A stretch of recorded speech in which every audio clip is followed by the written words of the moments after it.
पती किंवा वडील हयात नसतील किंवा घटस्फोट आमचा झाला असेल तर आम्ही ई-केवायसी कशी करायची असा लाडक्या बहिणींचा प्रश्न होता।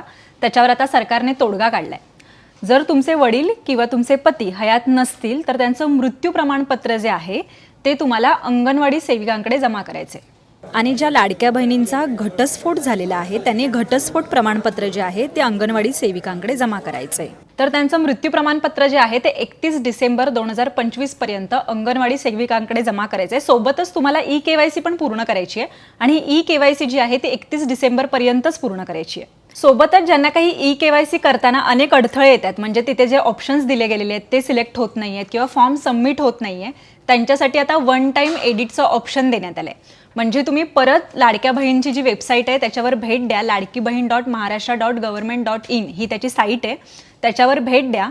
तुमचं जे ई-केवायसीचा फॉर्म आहे तो पुन्हा ओपन करा, त्याच्यावर योग्य ती माहिती निवडा आणि पुन्हा तो फॉर्म जो आहे तो सबमिट करा।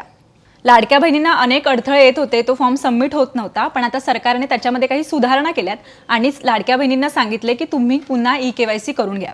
त्याच्यामुळे त्यांचे पती किंवा वडील नाही आहेत त्यांना मृत्यू प्रमाणपत्र जे आहे ते अंगणवाडी सेविकांकडे जमा करायचंच आहे, सोबतच ई-केवायसी पण करायची आहे।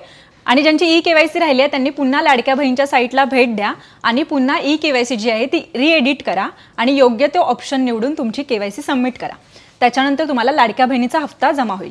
महत्त्वाचं म्हणजे हे सर्व करण्याची जी अंतिम तारीख आहे ती 31 डिसेंबर 2025 पर्यंतच असणार आहे। पुन्हा तुम्हाला सरकार संधी देणार नाही। त्याच्यामुळे लाडक्या बहिणींनो लवकरात लवकर ही जी 2 महत्त्वाची कामं आहेत ती करून घ्या आणि लाडक्या बहिणीचा हप्ता मिळवा। एबीपी माझा, उघडा डोळे बघा नीट।